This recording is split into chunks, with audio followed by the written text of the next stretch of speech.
Skull and bones. It's over. It's Bush. Bush won the election. Let's watch this video. Yale University, the scions of America's first families confess their sexual exploits from a gruesome coffin. In a smoke-filled room, a handful of power brokers manipulate the global economy. These are the purported activities of some of America's secret societies, groups with names like Bilderberg, Skull and Bones, and the Trilateral Commission.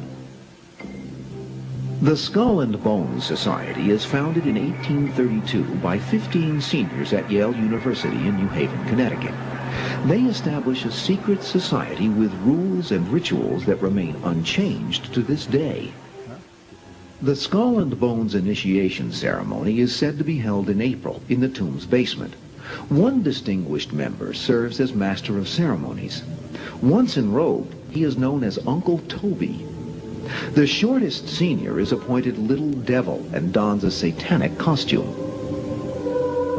A bonesman with a deep voice is dressed as Don Quixote. Another is dressed as the college's founder, Elihu Yale. Still another is given papal vestments.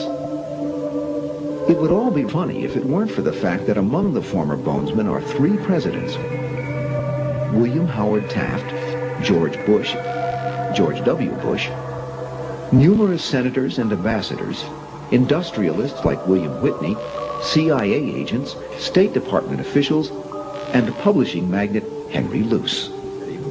Absolute secrecy is also required.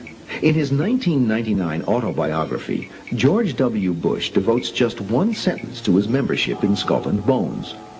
Quote, "My senior year, I joined Skull and Bones, a secret society so secret, I can't say anything more."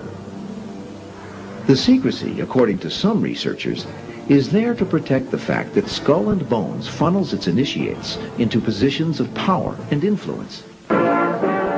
The best-known bonesman is ex-President George Bush, who, according to tradition, is supposed to avoid admitting he's a member. Mr. President, are you a member of Skull and Bones? American Journal got a similar response when we recently asked George Bush Jr., the governor of Texas, about his membership. Does it still exist? The thing is so secret, I'm not even sure it still exists. Okay, so you'll see that George W. Bush is a member. They lie in a coffin. They bow down before a papal figure, swear allegiance. They do all kinds of weird sexual things in a coffin, which I'm not going to explain what they do here. It's pretty vile. And these are the presidents of the most powerful countries in the world, and they belong to secret societies such as this.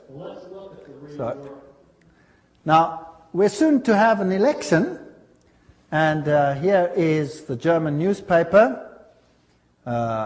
Financial Times, Deutschland, February 2004, which confirms that Kerry, the opposition leader who is going to stand against George W. Bush, is also a member of Skull and Bones. So really, what's the point in voting if both of them belong to the same camp?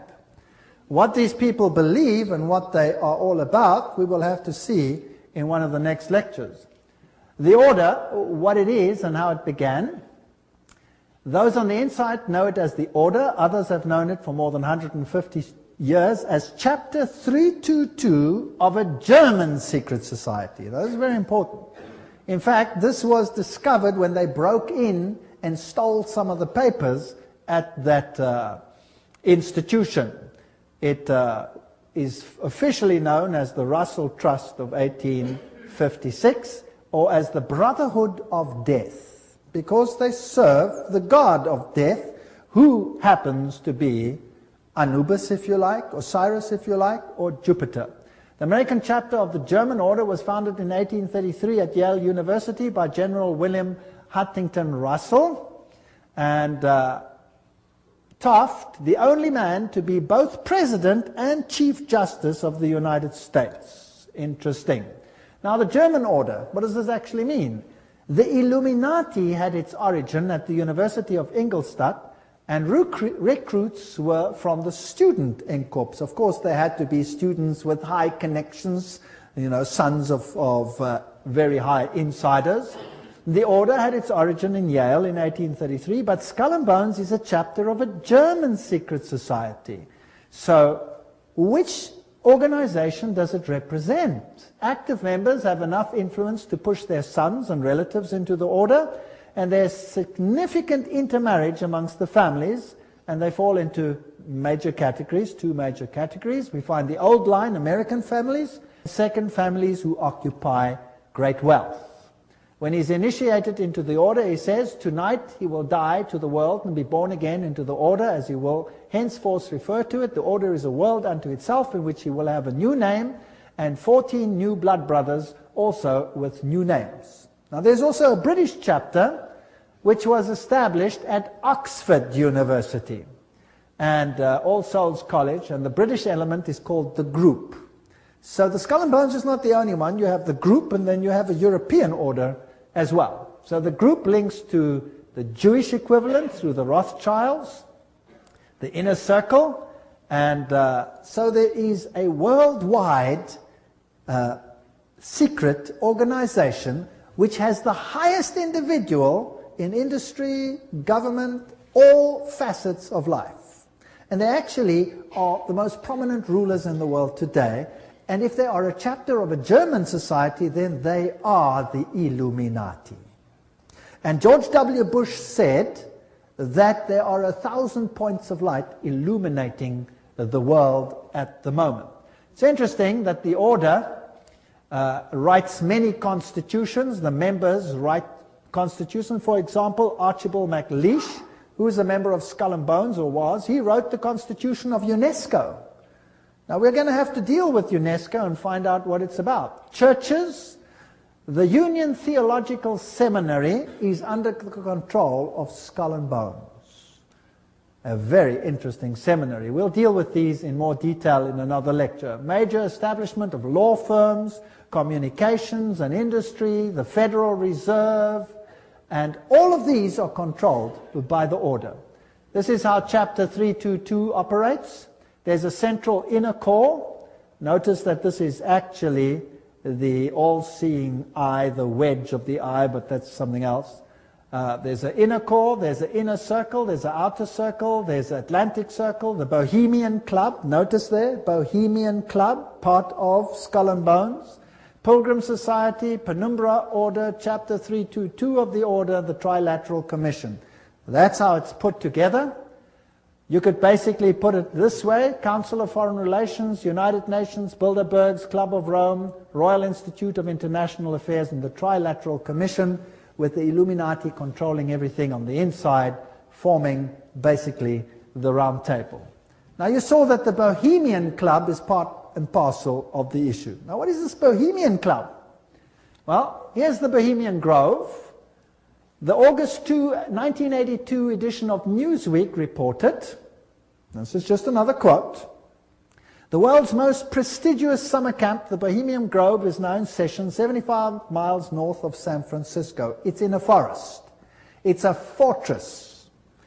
But strangely, even fortresses can be breached, and one enterprising journalist managed to sneak in. The fiercely guarded 2,007 acre retreat is the country's extension of San Francisco's all-male, ultra-exclusive Bohemian Club, to which every Republican president since Herbert Hoover have belonged. This is just a quote.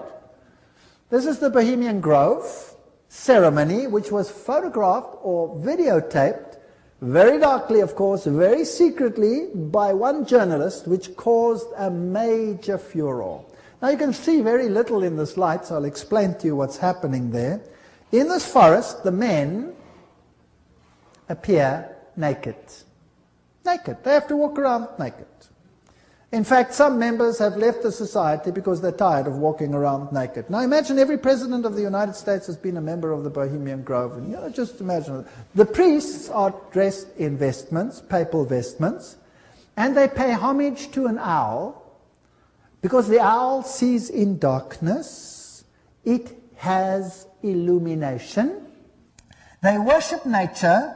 They say, beauty surrounds us now and we worship her. This is nature. It's nature worship. And they honor the owl and bow down to it. This is paganism at its worst. There are other rituals which I do not want to talk about that happen between all these naked men. And if you read your Bibles, you will find that those who worshipped in the groves were called the perverted ones.